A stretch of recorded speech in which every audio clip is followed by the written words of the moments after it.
کہ جب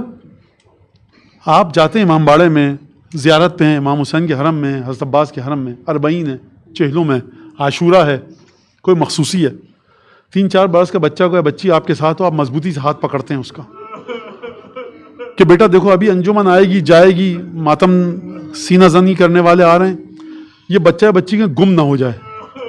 امام حسین کا حرم ہے، کوئی گھبرانے کی بات نہیں، لیکن آپ تب بھی احتیاط کرتے ہیں۔ مجھے آپ یہ بتائیے کہ 3 شخصیات کا تو ذکر ہے، جناب رقیہ، جناب سکینہ اور جناب امام محمد باقر۔ یہ کون بچے ہیں؟ یہ وہ بچے ہیں جو 3 اور 4 برس کے بچے ہیں۔ جناب سکینہ کی عمر 3 برس کی، یعنی جب تک امام باقر زندہ رہے ہیں نا، اپنی پھوپھیوں کا یہ غم لے کر آئے کہ 2 پھوپھیاں ایسی تھیں کہ جو 3 اور 4 برس کی عمر میں جب خیموں میں آگ لگی اور ایک افراتفری کا سما ہوا اور بھگدڑ مچی تو کوئی پرسان حال نہیں تھا بچوں کا۔ آپ کے ذہن میں سوال آ سکتا ہے نا کہ جناب امیر المومنین کی 10 یا 11 12 بیٹیاں تھیں جو موجود تھیں، یہ ہر ایک کا ہاتھ پکڑ لیتی؟ عزیزان گرامی، بچوں کی کثرت اتنی تھی نا، اور جب آگ لگی ہے تو یہ بیبیاں ان بچوں کے ہاتھوں کو پکڑ نہیں سکیں۔ کچھ بچے گھبراہٹ کی وجہ سے صحرا کی طرف چلے گئے اور گھوڑوں کی ٹاپوں سے کچل کر مر گئے۔ تو اب آپ یہ دیکھیے کہ آپ کا یہ امام جس کی آپ شہادت منانے کے لیے یہاں پر موجود ہیں، 3 برس کی عمر ہے، خیموں میں آگ لگی ہے، ایک دفعہ امام اور امام کی پھوپھیاں اس خیمے سے دوسرے خیمے میں، دوسرے سے تیسرے خیمے میں۔ روایت نقل کی امام محمد باقر نے کہ میں نے اپنے والد امام سید ساجدین سے پوچھا، بابا یہ بتائیے کہ جب ہم کو کربلا سے کوفے لے کر جایا گیا اس کی روایت بیان کیجئے۔ امام سجاد نے بتایا کہ ان ظالموں نے سب سے آگے شہداء کے سروں کو رکھا تھا،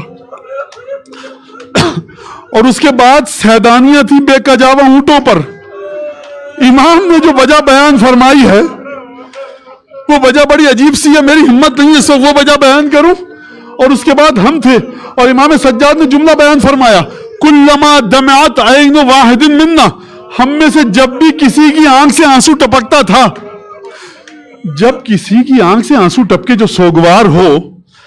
جو اپنے باپ بھائی چچا اور بھتیجوں کے سروں کو دیکھ رہا ہو تو اس کو تسلی دی جاتی ہے نا۔ امام سجاد فرمانے امام باقر سے، ہم میں سے جب بھی کسی کی آنکھ سے آنسو نکلتا تھا تعنا، یہ ظالم ہمارے سروں میں نیزے کی انیاں چباتے تھے۔ میں کہوں گا اے امام باقر، امام سجاد نے یہ نہیں فرمایا کہ میرے سر میں، فرمایا ہم اہل بیت کے سر میں۔ مجھے نہیں پتا کہ کربلا سے کوفے، کوفے سے شام تک کتنے زخم آئے سر اقدس امام سجاد میں۔ بس ایک دفعہ اس امام کو زہر دیا گیا، اپنے جد اور اپنے دادا پر گریا کرتے کرتے ایک دفعہ امام نے زہر کو تناول فرمایا، اب چلنے پھرنے کی طاقت نہ رہی، امام صاحب فراش ہوئے، علالت کے بستر پر جا لگے، وصیتیں کرنا شروع کی۔ ایک دفعہ امام کی روح بدن سے مفارقت کر گئی، امام صادق علیہ السلام نے غم کیا، غسل دیا، کفن دیا، جنت البقیع میں امام حسن اور امام سجاد کے پہلو میں دادی فاطمہ بنت اسد کے پائنتی پر دفن کیا۔ میں کہوں گا اے امام باقر، اسی مدینے میں ایک جنازہ اور بھی تھا، جب گھر سے گیا تو صحیح و سالم تھا، لیکن جب گھر پہ واپس آیا تو تیر پیوست تھے۔ میں کہوں گا اے امام صادق، جب آپ گھر میں آئے ہوں گے تسلیاں دی ہوں گی، لیکن صلی اللہ علیہ کہ یا ابا عبداللہ ان کنت باکیا لشیء فابکی علی الحسین، جب سید الشہداء، ارے آپ کا مظلوم امام جب گھوڑے سے زمین پر آیا تو کوئی نہ تھا جو امام کی شہادت کی خبر لے کر آتا، ہن ہناتا ہوا گھوڑا آیا، ذوالجناح کی آواز آئی، بیویوں نے ماتم کرنا شروع